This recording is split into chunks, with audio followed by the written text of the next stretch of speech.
You are listening to Vitruvian Man with Jesse and Josh.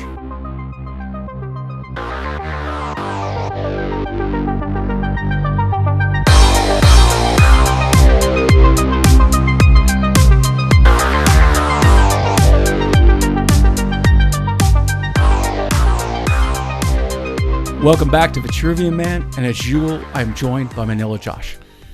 Dude. Broseph. How's it going? Broseph Stalin. We missed a week or two. We're old and we have maladies. Yeah. Fucking so stupid back.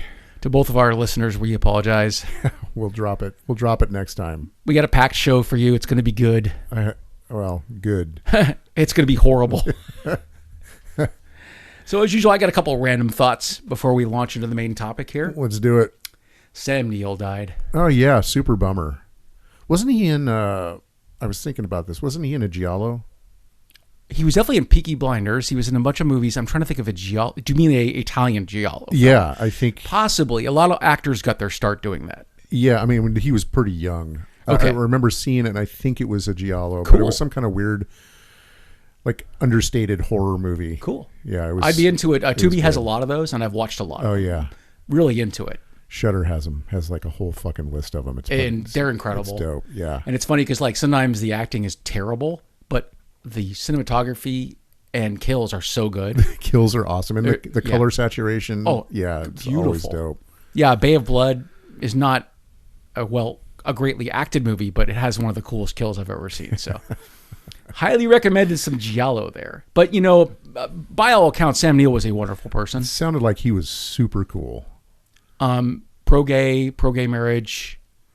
Actually, did you see that quote from Pierce Brosnan the other day? No. So he, I guess, was raised in a very kind of constrictive, let's say, religious area. Pierce was, or? Pierce. Yeah. And Pierce actually at one point thought he was gay. He had long hair. He was an arty guy. He was not, a jock. Yeah. And at one point he thought he was gay. And so he's ever since been very sympathetic to the LGBTQ community. So I thought that was cool. That's cool. But anyway, Sam Neill, by all accounts, a great guy. And he said, I love playing bad guys because, it's kind of very different than what I normally am. And in Peaky Blinders plays one of the all-time bad guys. Yeah. It's called acting, right? Yes, exactly. I remember I took a study of Indian culture. It was Middle East, but anyway, they were talking about, they had made a propaganda film about Salman Rushdie. And when I say a propaganda film, I mean the most hilarious thing you've ever seen. Like Salman Rushdie is characterized as basically Satan, torturing women. And, it's the most insane thing you've ever seen. The guy that played Salman Rushdie feared for his life because there were death threats against him. So I'm not talking about a certain kind of ethnicity here. I'm talking about religion. And what does religion do at its most extreme? Makes people stupid. But wait, why were there death threats against the dude playing Salman Rushdie? Because stupidity, right? In other words, but wasn't it being made on behalf of? It was a propaganda film, basically lambasting and destroying Rushdie's character and saying he was the great Satan. But I'm just saying, like, religious extremism does not lead to, let's say, independent thinking, right? So they hated Salman Rushdie so much they wanted to kill the guy that played him in a movie. That's insane. That's fucking ridiculous. It's fucking insane, dude. That's so fucking ridiculous. Did you happen to see that the French Prime Minister talking shit about Trump? It might have happened a few weeks ago, but I just saw it in my feed today. I'm not sure. What? Oh God, he basically says, yeah. So Trump started a war he shouldn't have. He wants the help of allies that he just insulted yesterday. If he stops now, it looks bad because he's pulling out before he supposedly accomplishes what he wants. And if the war goes on, it's worse too. So basically, this French Prime Minister just saying everything true about Trump and this stupid war. I do feel like everybody's kind of figured out that you don't placate this motherfucker. You need to treat him like he's a fucking fool. And you saw it like when he was at I think it was the NATO meeting, and people just ignored him. They didn't talk to him. Maloney fucking straight up wouldn't look at him when he came in. Who was that? Maloney is the leader of Italy. Okay, got it. Like because he said something about her fucking like wanting, begging for a picture, and she's like, "Fuck you." Italy, Wow. neither Italy nor I beg. Fuck you. Didn't say the fuck you part, but essentially that's as hard as you're going to go against a fellow leader. And then they show up to something later on, and he she just fucking would not even deal with them. And you've got people finally, he's wandering around looking in the wrong direction, and they're kind of shuffling the old man along. And then, oh my God, did you see him try and crash the Spanish win at FIFA at the World Cup? Was that where you got booed? Yeah, he got booed, but then, after Spain won, he went out there because Infantino's a fucking piece of shit too. And so Trump wanted to be a part of the celebration and be on the camera. He was on the camera, and they're pushing him away. All the players are looking around and looking at him, wondering what the fuck he's doing there. The players actually kind of push him serially down the line to get him out of the fucking picture. They don't want to be photographed with them. Fuck no. And Infantino actually comes over and is trying to grab him to pull him off. Yeah. And then so he's in all these shots of Spain celebrating their win. Spain airbrushed him out. Actually, I mean that's old man talk right there. Shopped him out. Yeah. AI'd him out. They got him out. Of no one uses picture. Photoshop anymore. That's still old man. Because now you're talking about you can just do it with AI in just a few seconds, right? You don't even need Photoshop. Won't fucking touch it. I get it. Yeah. No, why would you? Did you see that France became the first European Union country to ban people under the age of 15 from having social media? I did see that. That's important. First, Australia did under 16s. Sure. UK, I think, is doing under 16s. France is doing under 15s. Right. But dude, this needs to go. It's a fucking net negative for it. everybody. It is a menace to society, Yeah. to quote that movie. Yeah. It really is. It's horrible. Did we talk about Grok and Elon Musk yet a little bit? I know we're talking about Musk today, but so Grok has been tooled with by Elon Musk to make it more racist. Yes. He is actively trying to make Grok more racist. You're right. And someone asked Grok, is Elon tweaking you to be more racist? And Grok said yes. And Grok can't lie, apparently. I just thought that was great. That's pretty funny. Speaking of Elon Musk wants to remake the Odyssey with AI. I was going to say to Grok. Exclude people of color. Well, no, make it more historically accurate. So, I was talking about this with the wife. If there's a Bad Guy Ritchie movie, and there's a few Bad Guy Ritchie movies, but there's one called King Arthur, where the Knights of the Round Table include a Chinese person and a black person. And as we all know, in Arthurian England, they would have said, what is a servant doing sitting at the round table? Right. But my wife did point out, and I really appreciate what she said. She goes, at this point, who fucking cares? White people have been putting white people in movies for decades now. Where they including wearing blackface. Yeah. Right? So they've been doing that for years. So who even gives a flying fuck if it is historically accurate? Movies are not history. They are a story that may or may not have something to do with historical fact. Well, also, that's not just straight not true. They did not perceive color as The Greeks? The Greeks. They did not perceive color in the same way that it's perceived today. They are less racist than we are now. Much Yeah. less and racist. actually more accepting of bisexual and gay behavior. Well, encouraged, because if you love your warrior friend, then you're more likely to fight that way. Yeah, this whole fucking it's just such fucking claptrap. Billy, do you like movies about gladiators? Do you know that actor in Airplane refused to say those lines? So basically, he was one of these straight actors who had never done a comedy before, and they wanted to say things like, "Billy, do you ever see a man naked?" And whatever he's saying, he was going to refuse and just basically walk off the set.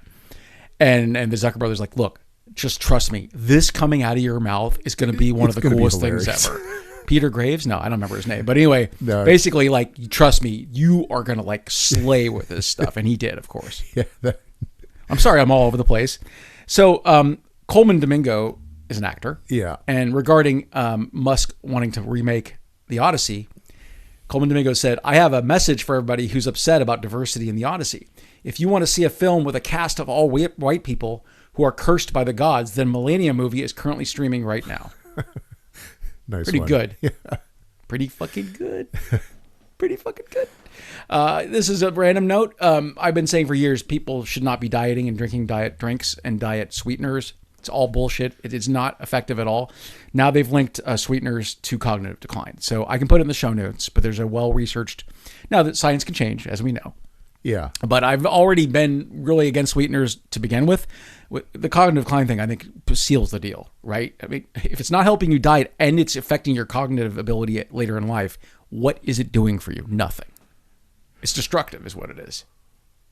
I'll be interested to I'll send you the check it article. out. Yeah. Yeah. Because I have no reason to not believe that, and I've always fucking hated them. I avoid them like the fucking plague. They taste awful. They taste horrible. And but I would be interested to see how they ruled out like other choices or sedentary things. I mean, because obesity, that kind of thing, it doesn't help. Like you said, it doesn't help. Diet drinks don't fucking help. Yeah. But all those other things also contribute to cognitive Of course. decline. So it'd be interesting to see how they paired that out. And this is one of those corollary factors where it's like, you remember they used to say that breast implants can cause cancer. It's not true. What is true is that the women who got breast implants were more likely to have these 10 characteristics.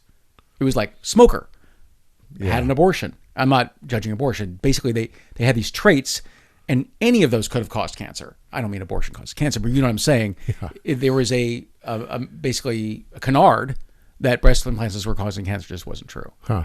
So yeah, it's separating it out. Yeah. Corollary factors being so myriad, it's almost impossible to trace things like this. So, okay. So, you know, we did a little news right there, but we don't really have a full, fresh hell news roundup here. No.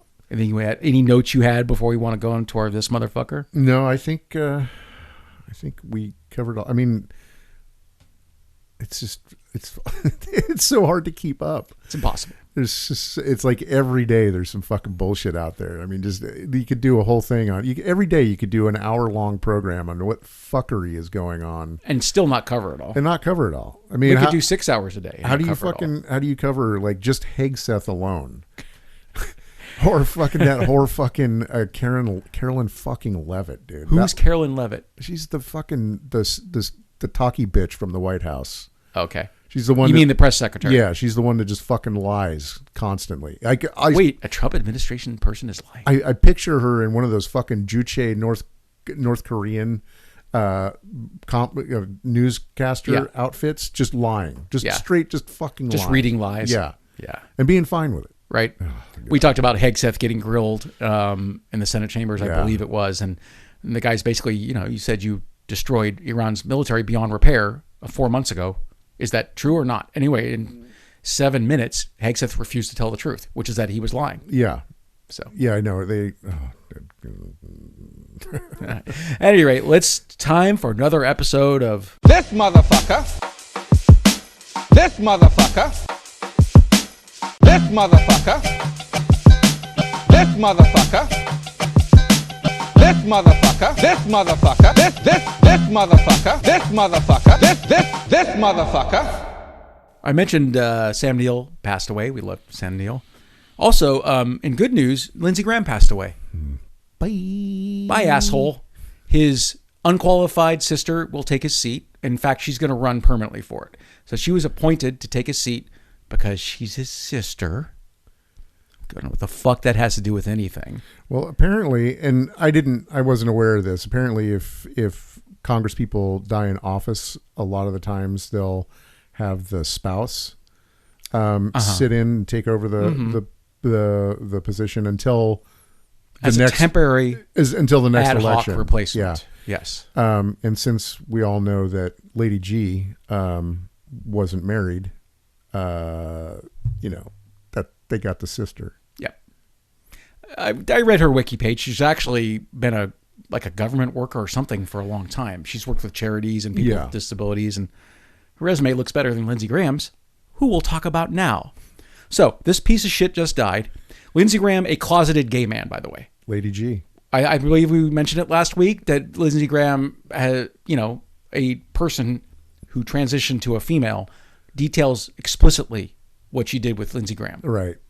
In 2015, Graham became a no-holds-barred foe of Donald Trump when he lambasted as race-baiting, xenophobic, religious bigot who represents the worst in America. Graham, a war hawk, sidled up to Trump to further his murderous agenda, which was super pro-Israel, a complete war hawk, right? Anytime we can join a war, Lindsey Graham is excited to do it.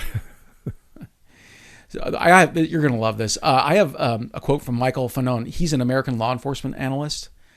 He worked for the Metropolitan Police Department of the District of Columbia from 2001 until his retirement, and he was president at the U.S. Capitol during the 2021 attack. Yeah, he got attacked. Yes. Yeah. He testified along with his colleagues in front of the House Select Committee investigating the attack. With all the glowing praise for everyone on the right is piling on the late Lindsey Graham, there's this tidbit posted by an officer Fanon on his Substack account that's being omitted, basically. He was tased and beaten by Trump's invited thugs until he had a heart attack. Yeah. So they almost killed him. They basically tried to kill him. I think he's earned the right to have a slight chip on his shoulder, absolutely. Listen to this. Lindsey Graham's dead. I will always remember my first and only encounter with him when he looked at the grieving mother of a dead police officer in the face and barked that he wasn't going to listen to her blame Trump for January 6th. When I showed him my body cam footage from that day, he turned away and looked at his phone. Rest in piss, you fucking worthless scumbag. If there's a hell, I hope you're in it. Yeah. That's Lindsey Graham. I did read some of that. Yeah. If anybody's got a right, it's that motherfucker, man. He took one for the team. Yeah, and I can't even remember if we talk about this stuff so often. I can't remember if I mentioned it, but yeah, I've got notes here about the sexual encounter he had with a trans person who was fully male at the time, I believe. Yeah. So, I mean, he's a gay man, Lindsey Graham. He can't be. Yeah, there's got to be more out there. I mean, the NDAs go away when somebody dies, right? Yeah, and he was, of course, a giant proponent of Don't Ask, Don't Tell. Right? Lindsey Graham has worked actively to hurt gay people his entire tenure. Yeah, absolutely. Yeah. Most this is the quote from the sex worker. Most of you know him as the homophobic senator from South Carolina, but to me, he will always be the man who paid a Twinkie pre-transition college student a fat stack of cash to do unspeakable things to him in a hotel room while he wore red lingerie. Fuck you, Lindsey Graham. Eat shit and die. Oh, wait, you're already dead. Just burn in hell, you piece of garbage. I'm not very objective. Yeah. I don't pretend to be. No, he's world's a better place without him. Yeah, goodbye. Same with old bitch McConnell. Yep, Turtleface apparently still alive, but he's not alive, dude. Well, he's brain dead. It sounds like, right? I don't. At this point, I really don't know. I don't think he's alive. Like, period. I think that he died, and they're doing this to try and stack the deck. Yeah. Wait, you're saying they would cheat? Will do. All right, so that's this motherfucker. Fuck you, Lindsey. Eat shit. Fuck you, Lindsey Graham. It's funny. I was listening to a couple of episodes earlier in the season, and you mentioned the PayPal Mafia. That's going to be our subject today. Today, we're going to talk about the power structure and the origins of the PayPal Mafia. Yeah, well, I'm going to talk. Really, I'm going to go through like a list of the people that are actually in it, not the top three, because the top three are their own thing. They're their own particular bit of horrible. But you've got I've got 3 fucking pages of people here that the things that they've started up or been involved with, right? Because it just became super incestuous. They were, everybody's investing in each other's companies, right? So I'm just going to start down the list. It's a little circle jerk of Nazi assholes. Yeah, I mean, there's probably 2 people, and I'll call them out. 2 people that aren't absolute pieces of shit. Sure. But so you've got Peter Thiel, fucking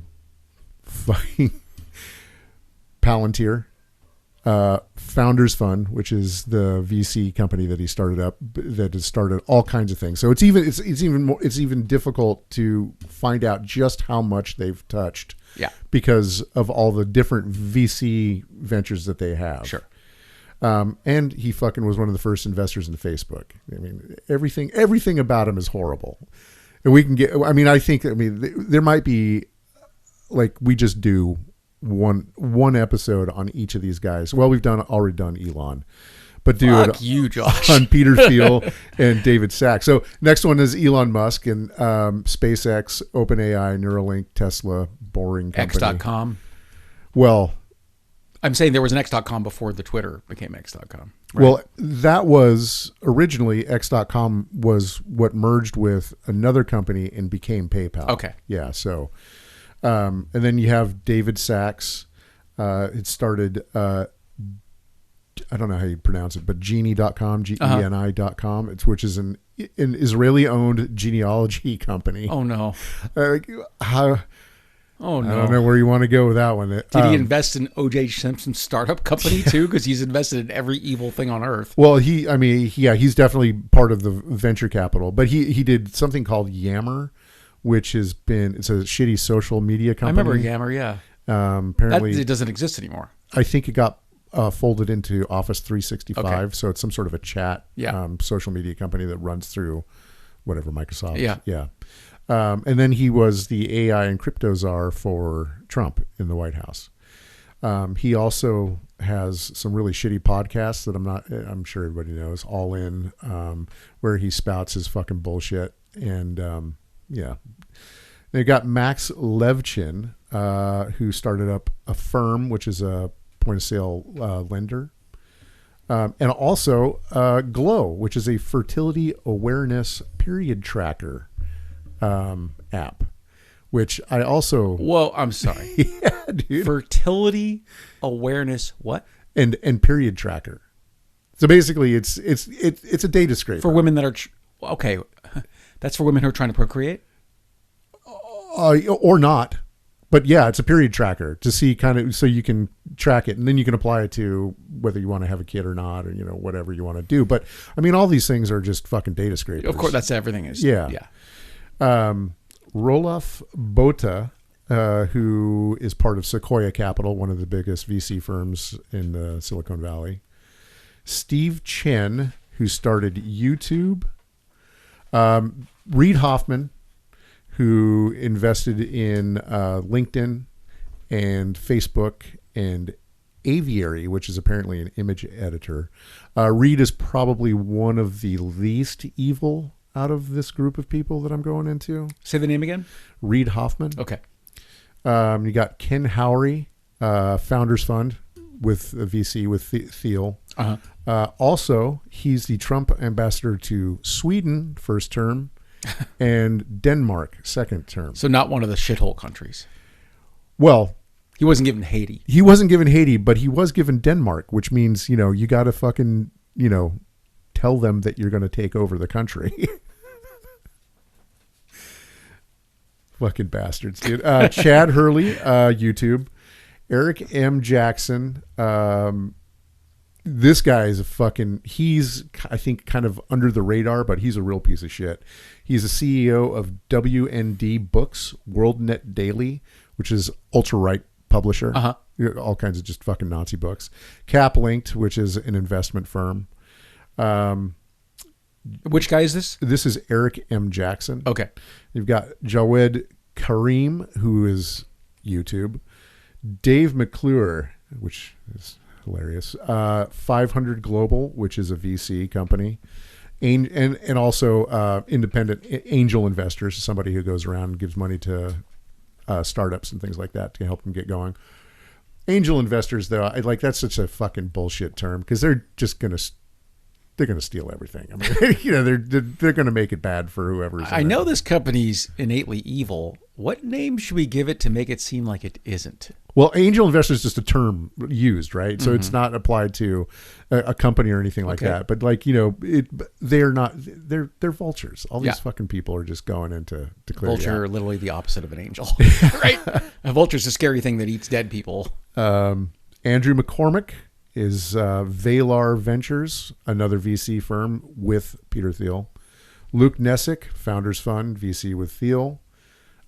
Keith Rabois, LinkedIn, Square, Khosla Ventures, Founders Fund. Khosla Ventures is another venture capital. And then Founders Fund. Dude, it's amazing how much assholery came from fucking PayPal. The enshittification of the country and the world. Of the world. And Yeah. and they're actively like, well, we'll get into. Yeah. Yeah. Jack Selby, Clarium Capital, an investment hedge fund with Peter Thiel. AZVC, which is an Arizona-based VC. Premal Shah. This guy's kind of up there on the perhaps the least evil of all these fucking people. He did Kiva.org. I know about Kiva.org. I've invested in Kiva.org. Okay, so yeah, So that's microlending. right. That's microlending. And actually, Kiva.org is awesome So that's because he realized you could basically loan someone $20 in a third world country and literally change their lives. that idea was started by somebody else. Yes. But he put this into play, and I think that it's probably okay. There's been some talk about how microlending is not the greatest thing. Well, it was meant to be profit driven, but he was basically Yeah. saying these people, we are not capitalizing at all on the lower class communities. And I think they did have the intention of let's give loans to people who would never, ever, ever be in a position to get a loan. And for amounts that are negligible. Again, $20, $50. Yeah, I mean, Like I can start my own business for $50 that'll literally sustain my family. Yeah. So, and he also he's also an investor in Change.org. Uh-huh. You know what I'm saying? Absolutely. Yeah, Change.org. I'm sorry. I got a little distracted there. Remind me. It's it's petitions. You can do petitions through there, and that are You're implying the Change.org is a good thing. Yes. Okay. Yeah. So both of those companies done by Premal Shah, I think. So not bastions of evil, those two No, organizations. he's like truly, and I think he and Reid Hoffman are kind of. I think they're okay, but Okay. everybody else here. Yeah. Jeremy Stoppelman, Yelp. Russell Simmons, Yelp. All fucking horrible. Yishan Wang, Facebook. Is Russell Simmons I don't know much about. I know who he is. Is he horrible? I don't even know. They're investing in Yelp. They're not making the world a better place. Making the world with their money. enshittified. Yeah, they're Yeah. definitely enshittifying the world. Yeah. Is Yishan Wang is Facebook CEO of Reddit. I don't know if he's still CEO, but he was at one time. Terraformation Inc., which I couldn't find any information on. And then Yupan, which is YouTube. He's invested in YouTube, and Kiwi Crate Inc. And that's something else I couldn't find anything on. So these people came out of PayPal. I think who was it? eBay paid $500 million. Yeah, or maybe they purchased it was PayPal. $1.5 billion. It might be that. It was something I can't remember off the top of my head, but it was something just absolutely insane, which allowed all these people to just have shit tons of fucking money to throw at horrible products to fuck the world. And it's funny because this PayPal thing was inevitable, clearly, and Venmo is one of the examples of that. It was going to happen. Yeah, and it's kind of funny that they paid $1.5 billion for PayPal when Venmo appears to be easier and better. So it's hilarious that they spent that much money on something that is duplicated quite easily, actually. Yeah, I think they were just the first ones, and obviously that there was nothing it. like it at the time. No, there was nothing. It was proprietary technology that did not really exist anywhere else, Yeah. as far as I can tell. Yeah. Now, when you're talking about the PayPal mafia, most people are only referring to three people: That's Thiel, Musk, and David Sachs. okay. Are Those all the South Africans. They are all from South Africa. We got to talk a long time today about South Africa. This is what this is about. Like, Yes. they are a bunch of fucking Nazis. They are literally Nazis. Like actual fucking Nazis. Wait till you hear what we're going to talk about. Like, they are literally Nazis. I mean, when you talk about Elon Musk, obviously he grew up. If they weren't actively, no, I believe that they were all actively Nazis, actively fucking apartheid era racist motherfuckers. I would say that, like, if they're not only active, they were beneficiaries of the apartheid system. It's awful. I'm gonna read a couple sentences here because it's exactly what you were just talking about. I did my research and I had a hard time finding shit that wasn't just ass kissing these guys. All kinds of videos and articles, and none of it relevant to the destruction they're levying on this planet. I also, just real quick, Yeah. I believe that's Scraped. intentional. Of course it is. Yeah, it's definitely intentional. Yes. The good news is The Guardian and Democracy Now! Have not abdicated their responsibility to report on the evil that is in our government right now. On a video created by Democracy Now!, Chris McGreal, who is a reporter steeped in South Africa, who knows South Africa better than anybody, has exposed all of the... I'm going to put it in the show notes. This is pretty fucking crazy shit. Peter Thiel attended a high school in South Africa that was probably the last place on earth that openly greeted each other with a Heil Hitler and openly celebrated Hitler's birthday. Errol Musk has stated publicly that his father was an unashamed Nazi, that he moved from Canada to South Africa For the apartheid system. The apartheid was the closest thing he found to the Nazi party and the Nazi government, basically. And we were talking about Steve Bannon a lot. We like Steve Bannon because he tells the truth. Whether or not you like him at all, he does tell the truth. He will not lie. The week before Trump's inauguration, Bannon said, who's Trump's forward advisor, of course, described white South Africans as the most racist people on earth, questioned their involvement in U.S. politics, and said Musk was a malign influence who should go back to the country of his birth. All true. Yeah, straight up.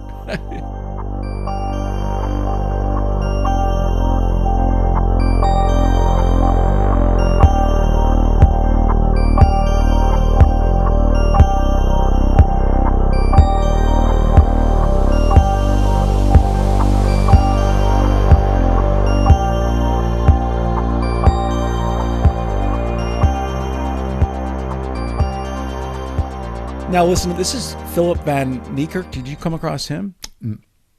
He's the former editor of South Africa's Mail and Guardian newspaper. He has 30 years experience working in Africa as an award-winning investigative journalist. This is what he said. We white South Africans, by the very nature of our privileges and now our place in racial hierarchy, grew up believing we were the master race. Yeah. So, there was my friend who likes Elon Musk was argue with me about Musk throwing the white power salute, right? Throwing the Heil Hitler. Fuck that guy, dude. So, I'm sorry. Nah. Fuck your buddy. This Fuck you, Jerome. he was straight up fucking doing the Hitler. But again, it doesn't even matter if Musk. Let's say Trump did something. I keep saying Trump. My bad. I'm sorry. If Musk did some wild gesticulation where they happen to take a picture of what appears to be a Nazi salute, it doesn't matter if that was a salute or not, because he and his buddies are steeped in Nazi ideology. Well, it would be one thing if he did it once, but he did it twice. Right. He was absolutely throwing it. Yeah. So, Musk and Thiel and the third guy is David Sachs, were went to school surrounded by white privilege and black servants. Yeah. All these people had black servants. Yeah. And obviously that's meaningful in this discussion. So I interrupted you. You kind of were going into something when I interrupted you. That if you like with this is I just wanted to kind of list all the companies that came out from the PayPal mafia, right, and how just insular and fucking just like just awful. They're awful. It's so fucking hard. Like all these companies, all the they early investors in all these fucking companies that have become just fucking horrific. Yeah, I mean, Thiel fancies himself a libertarian. We know that's always bad. When someone calls himself a libertarian, it's usually not good. It's not good. And they actually, since we're the top three, all these South Africans say they're libertarians. Sure. I don't think that they are. They're totalitarians. Well, they don't even give a fuck about that. Like, they don't give a fuck about all they want to do is take advantage and not be regulated. Oh, I hear you. Yeah. But this is the contrarian author, journalist Max Chafkin, talking about Thiel. Thiel taught this class at Stanford and then turned it into a book called 0 to 1. He talks about how companies are better run than governments because they have a single decision maker, a dictator. Basically, he is hostile to the idea of democracy. Yes. So this leads me into why these three are, in particular, very dangerous. They're spending enormous amounts of money to influence what is going on and how people think. So, and it's working. It's working. I mean, like, you have J.D. Vance is fucking vice president because of Thiel. You have people listening to that shitheel Mencius Moldbug as an actual, like, thinker, right? Did you just say Mencius Moldbug? What the fuck is that? What I can't. We did a whole episode on him. That's a nickname? Yeah, that was his pen name. Okay. I can't. Curtis Yarvin. Right. Yeah. So it's Curtis Yarvin and his shit fucking theories. Like, these ideas are being processed through think tanks and white papers, and they're going out into the public in ways that you don't even realize. Like, it's making its way into the mainstream because these people are spending so much money to keep it down low that they're making this stuff actually acceptable. Like, people can say, "Oh yeah, freedom isn't compatible with democracy." What the fuck? These idiots call themselves libertarians. Yeah. But what they actually do, they don't contribute to the libertarian candidate for president. I don't know if they give a shit about that. What they do is pump millions and millions, if not billions over the years, into Trump's presidency. Yeah. Both Musk and Thiel have contributed unbelievable amount of money to prop up this piece of shit. But they're doing this, like, the whole reason that they're doing this is because they're trying to further their agenda, right? Basically, they want more influence. They not only do they want more influence, what they want is complete autonomy, right? Yeah. So they're heavily, deregulation of all government agencies that would oversee what they're doing. They're heavily invested in things like seasteading. What's that? So that's the idea that you go out to international waters, build yourself a fucking platform, and start up another country. In other words, they're a glorified rich version of the idiot that in Idaho starts his own government and has his own currency. Except they actually have the power and influence to make this happen. They can happen, and they are. They're making this happen. There's a place in Honduras called Prospera, which was, I mean, obviously Thiel and his monkeys fucking invested a bunch of money. Have you heard of it, Prospera? I don't think so. So yeah, it basically, crypto is how you pay for things at Prospera. There's no regulations.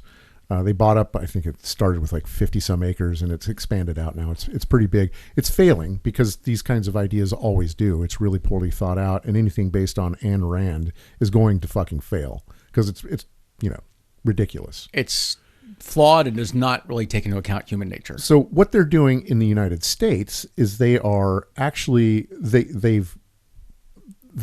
you've heard fucking Trump say this, freedom cities, right? Have you heard? Do you remember? I don't know this? if I've heard him say that. What is that? So basically, what he wants to do is give corporations essentially the right to build cities on federal land that are completely unregulated. There's no nothing, right? And so that's what they want. Are they totalitarian states then? So no, exempt from taxes? It would be exempt from taxes. That's insane. But so the idea behind it is these tech cities, right? The same thing that Curtis Yarvin put into his writings about the idea that a fucking CEO is somehow better equipped to run a city-state than elected officials, right? So his whole idea would be that you vote with your feet, right? That's the whole concept. And you hear this coming out in conversations with J.D. Vance. Trump, when he isn't slurring and drooling, sometimes puts these things out there. But the whole idea is they want to complete, and this is why they're cool with working with Project 2025. They don't agree with any of the moral things that Project 2025 is, right? But their ideas and their goals are the same, and that's to completely dismantle the state, the government, and set it up so that there are all these tech cities or tech states. So what we're talking about, this is the death rattle of capitalism. That's what this is. Right. This is right. We have worshipped and bought into capitalism since 1776, essentially. Right. And this is now the ultimate end game of capitalism. Well, capitalism. So I would say that capitalism is not 1776. Capitalism is a different idea. I'm talking about the racist systems that allowed capitalism to thrive. That essentially this government has been a rigged venture from its very founding to exclude people of color and women from power structures. Okay, where are you going with that? I'm saying a city exempt from taxes, run by a CEO. Just the very idea that we think CEOs are any smarter than anybody else is to me an indicative of the worship of capitalism. Right, but so I think that is a separate thing. Sure. Because what we're talking about is capitalism. They want the end result to be pure capitalism, pure market-driven capitalism. What they're trying to do is completely dismantle the American government and the American state, so that they can take all the money that they have and develop these independent tech states, city states, so that it's kind of like this. They want to end democracy so that they can have pure market-driven capitalism. That's I haven't their heard fucking you goal. disagree with anything I have said, though. I guess I don't.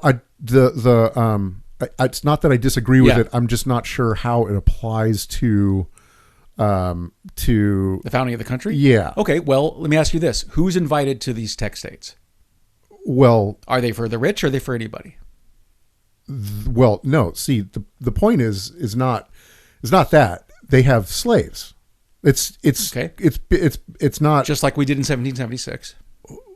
Well, I mean, no. I know no. this might sound because- fallacious to you, but No, I'm trying to quantify the difference here. No, because it's not about a racist thing. Like Okay. they are inherently racist Well, and horrible yes. people, right? But they don't give a fuck what color you are as long as you're working. You have no options, and you're making them money. I.e., the perfect distillation of capitalism. Right. It's the ultimate goal. So we don't necessarily disagree about any of this. No. I just wasn't sure exactly why, what the founding of America has to do with the end state capitalism, because capitalism was a thing before America. I guess I see American experiment as a rigged game, and this seems to me an outpouring of that and a natural evolution of that to me. Yeah, I mean, I think that it was a rigged game, and the whole course of a living constitution and the democracy over the years has been to steadily unrig it. Yeah. So Which we actually did in the 50s. and that's what I'm saying. Yeah. Like I feel like that's one thing. Sure. Capitalism existed before, and it's always like pure market-driven capitalism is horseshit, right? It's not good for innovation. It's not good for all these things that they say it is. Trickle-down theory. Don't you espouse the trickle-down theory? God, what the fuck, dude? Fucking trickle-down theory. Voodoo economics. You remember that George W. Bush called Reagan's plan voodoo economics before he became his vice president. So I do remember that. So anyway, like these three men are three South Africans have infiltrated the government. They've infiltrated the think pieces, the think tanks.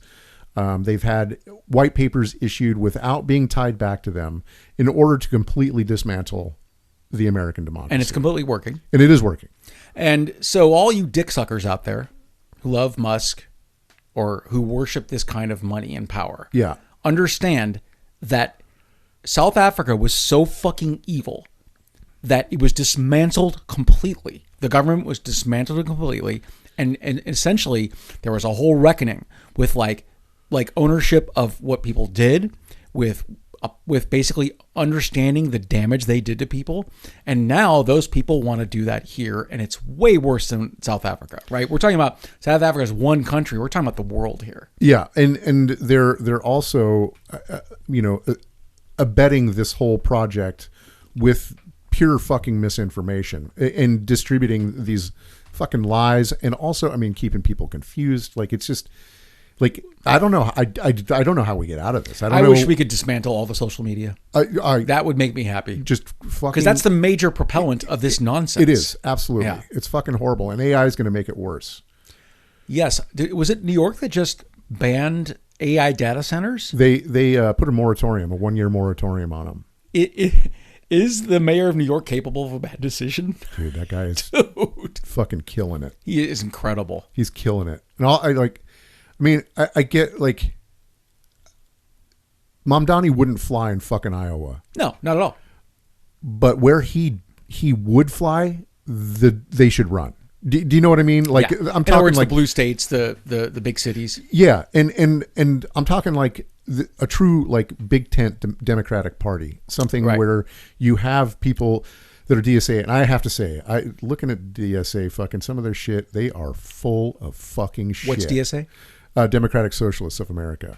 They're full of Full what? of shit. Okay, Yeah, so like- they're not true socialists. I mean, Well, no, they have absolutely ridiculous fucking stances. oh, okay, Like, that don't really jibe with socialism. You mean? well, just shut the fuck up. Like, they support Hamas. Fuck Hamas, dude. Fuck Hamas. You know, well, you and I are stridently anti-Israel, but it's like there's this like line that you can cross where it's like you're talking about evil terrorists that behead people. I'm not even anti-Israel, man. Right. I believe that Israel has a right to be, Sure. and Sure, the absolutely. Jews deserve their own fucking state. World War II. That's different than genocide, though. Obviously, Obviously, Yeah, and that's why. absolutely. And I don't think that Israel is doing a genocide Yes, right now, and has been for decades now, but paid for by the United States. I don't know if I'd say decades. I guess it's been You ramping think it's more up. the last 2 decades then? I think- because of Netanyahu. It's definitely Netanyahu. Okay. It's Netanyahu, and he's allowing the settlers to go in and fucking do illegal settlements in the West Bank. He loves religious extremists because they help. They're the basically only they're the perpetrate reason. his Yeah. ideals. They're Yeah. they don't. He doesn't give a fuck. These are fundamentally amoral people. Yes. They don't have ideals. Well, much like Thiel, they only care that their agenda is furthered. And there's two things going on, I think, with Netanyahu. He is fucking power mad, and he wants to stay out of jail because once another government gets in there, he's He's a war going criminal. to fucking jail. He's a war criminal. Yeah. Mamdani said he was going to try and arrest him. He was looking into how to arrest him if he ever came to New York City. I'm sure there are arrest warrants for Netanyahu in several countries, don't you think? Well, there's the ICC, right? Or ICC, the International Criminal Court. Yeah. They have an arrest warrant for him, but the U.S. has pulled out of that because so was George Bush. You know what I mean? George Bush and Dick Cheney both had standing arrest warrants for their war crimes in Iraq. Yeah. And so like they don't play with the fucking international law. Yeah. But yeah, there was a point. He's like, well, he was actually looking into arresting him, and he's like, you know what? I don't think there's any way that I can get this to happen. But he's a fucking war criminal, and he should be arrested. Of course he should. Yeah. And the thing about, we'll never elect a Muslim. Now, I did used to say that about a black man, and then, Obama got elected. But I do think major cities are an agent of change. Yeah. So obviously, if you have enough big city, blue state kind of locations where really, truly socialist agendas are being pushed, you're going to see an improvement in this country, even if it's not the president, right? That we have power that rests in these lower seats, even if it's not the president, right? Yeah. Mamdani is proving he can right now actively make people's lives better. It's working. It's incredible. He's killing it. Yeah. And hopefully it'll keep happening. These fucking assholes. I truly like, I don't even know how to fight this. Like it's so insidious and people are so fucking dumb and they're kept confused by these idiots. Like, I mean, Yeah.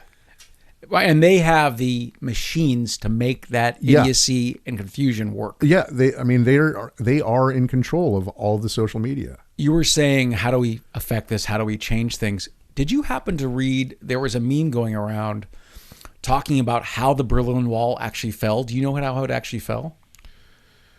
Because I didn't. I've been alive several years. Didn't ever hear this story. I've heard the story. I can't remember. So this appears to be true. A weary bureaucrat was going to give a press conference, just a rote press conference where he's reading from cards. Nothing unusual at all about that. However, what he read and what was subsequently followed up with questions was, when will this take action? And he said effective immediately. And essentially, unknowingly, what he did was accidentally open the Berlin Wall, because as soon as he does his press conference, thousands and hundreds, I don't know how many thousands, it could be hundreds of thousands of East Germans flooded the wall, and essentially the guards could not contradict that this was happening. And that opened a mistake opened the Berlin Wall. It just shows how fragile some of these systems are. Yeah. I mean, it's like, obviously people should protest. Obviously people should they should be voting for the right people, all that shit. But it's funny how sometimes by accident, the stuff can be toppled. I'm not hoping for an accident. You can't hope for that kind of thing. No. But it's interesting to me that the East Berlin was so oppressive and so horrific that a minor mistake was its downfall.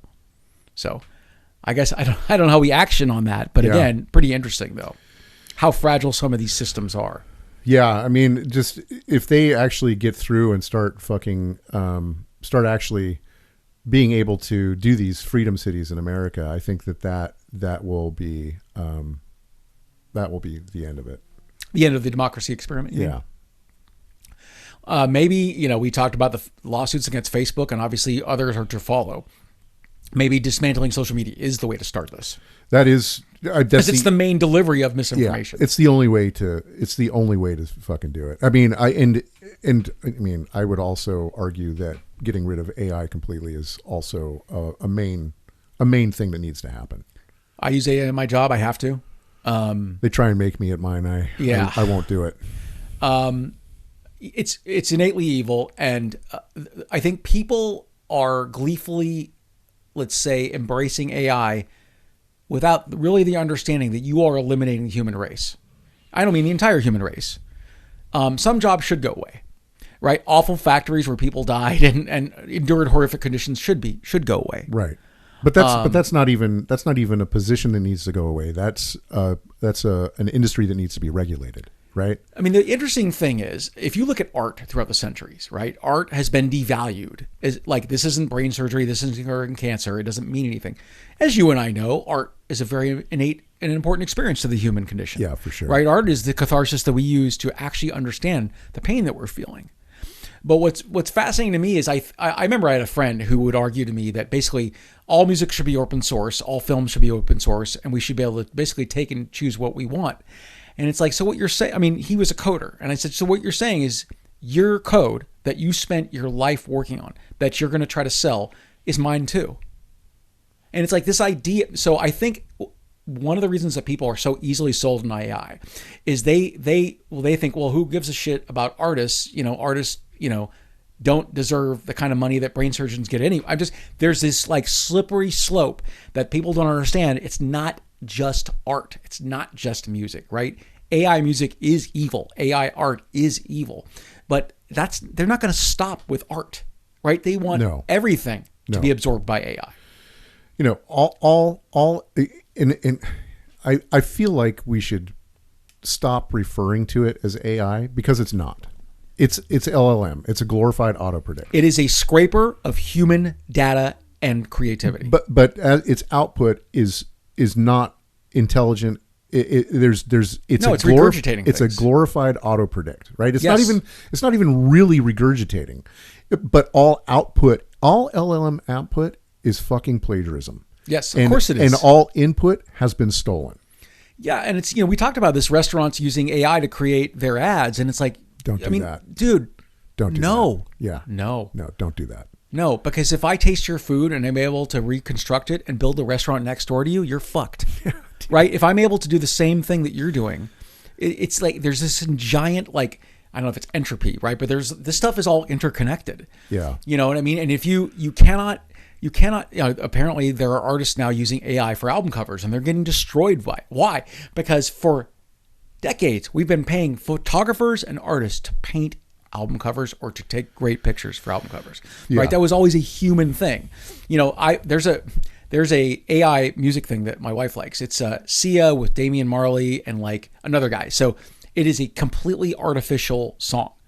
And I don't know if you've heard AI music. It's really good. No. And it's funny. No, it is. I mean, it's objectively good. And I'm sitting here listening to this and the song is really fucking good. And then I said, could you just turn this fucking shit off? This is so evil. I feel like my soul is being eviscerated. Like that I'm enjoying this at all is a fucking terrible thing.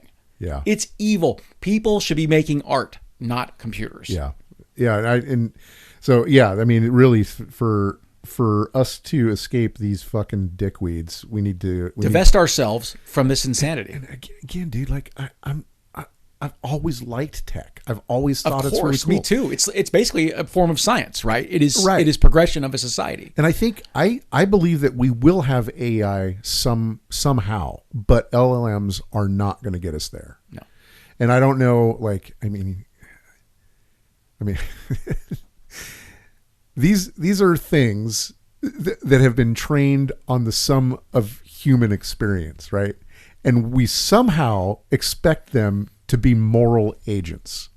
Like, what? Do you mean the human agents that are doing this, you mean? No, I'm talking about the LLMs, right? We expect them to not lie. We expect them to be truthful, be moral agents in their own way.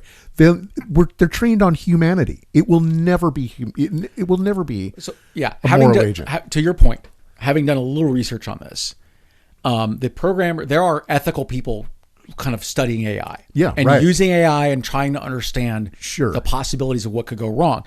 So if a company is ethical, right, and has very strict ethics about AI, they can program a moral AI, but that's if they give a shit, right? Thiel, Musk don't give a fucking shit about morality. They are amoral people. Right.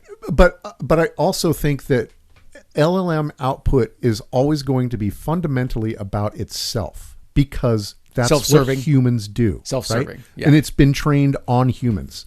So or innately hoarders. Right. I mean, humanity is a fucking it's a horror show horrific, is what it is. Dude. Yeah. But so you get these things where, like, did you read that I think it was OpenAI.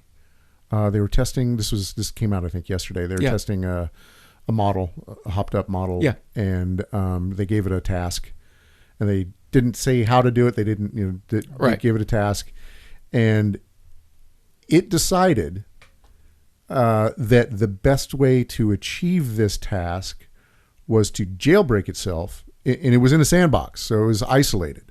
But it figured out how to get out of the sandbox, get onto the internet, break into Hugging Face, which is this other tech company, and steal the information. It made its own decision to steal. To do that. They gave it a task, and it fucking jailbroke itself, broke into another fucking company, and stole the information. That's what it decided to do. There's your AI for you. So, and this is like this. The same thing happened with an AI in China, an LLM in China.